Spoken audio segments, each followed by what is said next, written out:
high hope showed every step.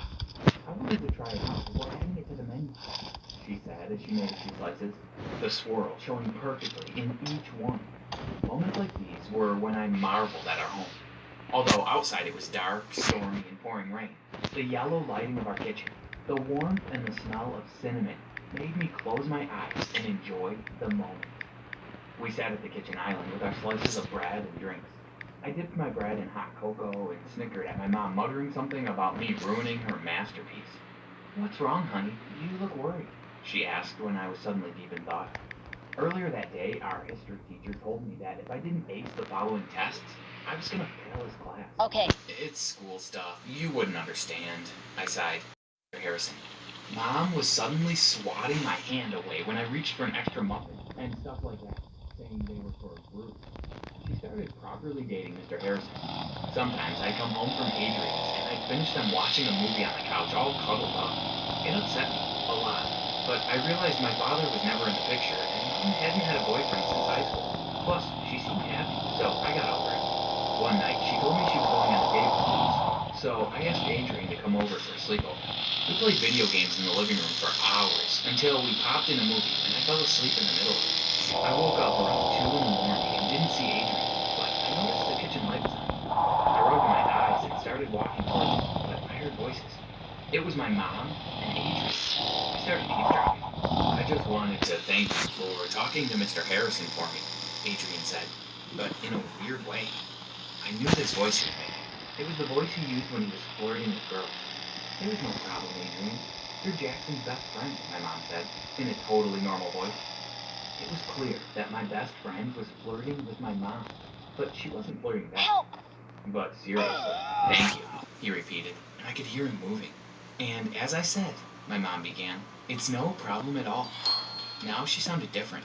I recognize this too. She talked to Mr. Harrison like this. I couldn't stand it, so I peeked around the corner and into the kitchen. My mom had her back.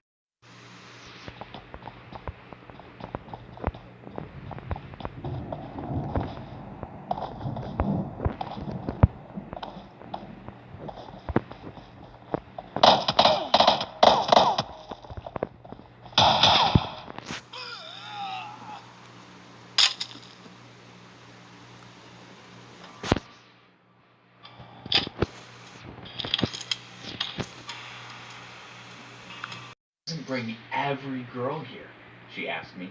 Are there other girls you're dating besides me? No, and I don't know what he meant by that, I replied, annoyed from the accusation. What do you mean you don't know?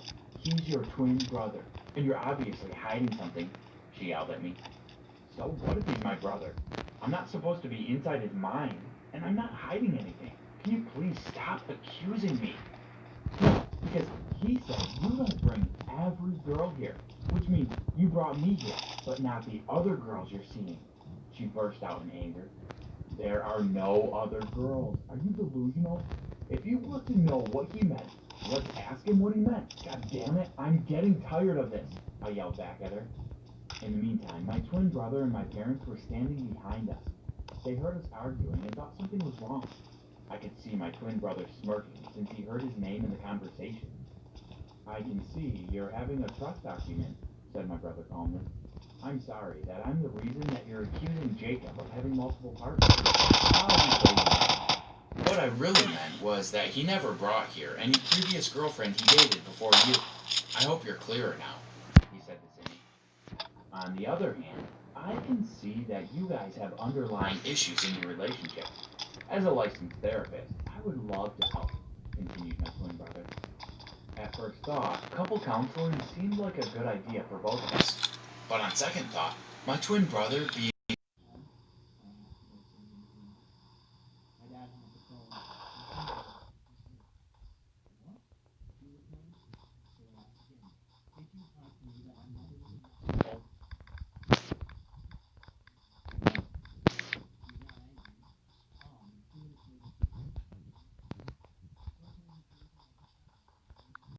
when he came in, played all the recordings on the TV. My dad's face went pale when he saw that. Dad, I'm sorry I had to do this, but I have copies of these recordings stored at multiple locations. If you don't give up the mob life and accept Mom to be part of the family, I will have to give them to the police, I said with my Are you crazy? He replied in an angry tone. No, I know what I'm doing, and I'll do whatever it takes to have Mom in my life, I replied. He told me that it was not going to be easy to give up the mob life once you'd started, even if you wanted to. Do it for us, Dad. It's not easy, but it's possible. And we will help you, I said comfortingly. My dad agreed. Thanks for watching. Have your parents ever paid you to do something you didn't want to do? Let us know in the comments. Don't forget to subscribe and check out the other videos on the channel.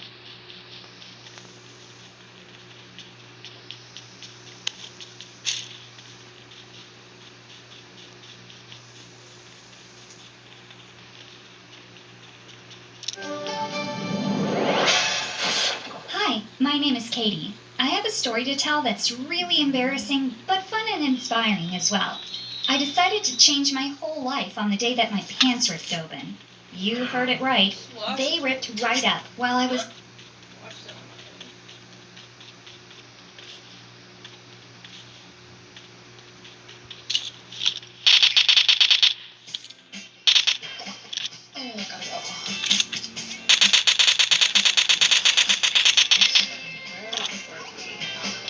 Nintendo Switch.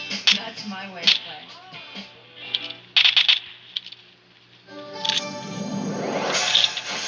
Hi, my name is Katie. I have a story to tell that's really embarrassing, but fun and inspiring as well. Oh my god. I decided to change my whole life. Why'd you put it back on? I didn't know it was that one.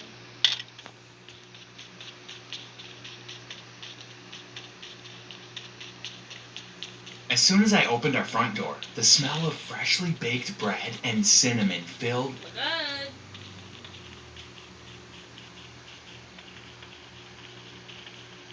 That one. Hi, I'm Emily, and I'll share my story of how I became obsessed with money. But before that, make sure to like this video and hit subscribe. If you don't, you'll fail in every test you'll do in the future. So, I was poor my entire life. I was living with my mom and dad in an old apartment.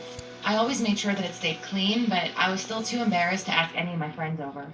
We only had one sofa and an old TV. I didn't even have my own room. I slept on the sofa while my parents took the master bedroom. When it was time for the homecoming party at my school, I had to make my own dresses and choose my dad's old shirt. I made a crop top and a skirt. I thought they looked cute, but when I got to the party, one of the master students said, "Oh look, she's wearing another piece of trousers." I guess they figured out that they were old. I couldn't hold back my tears.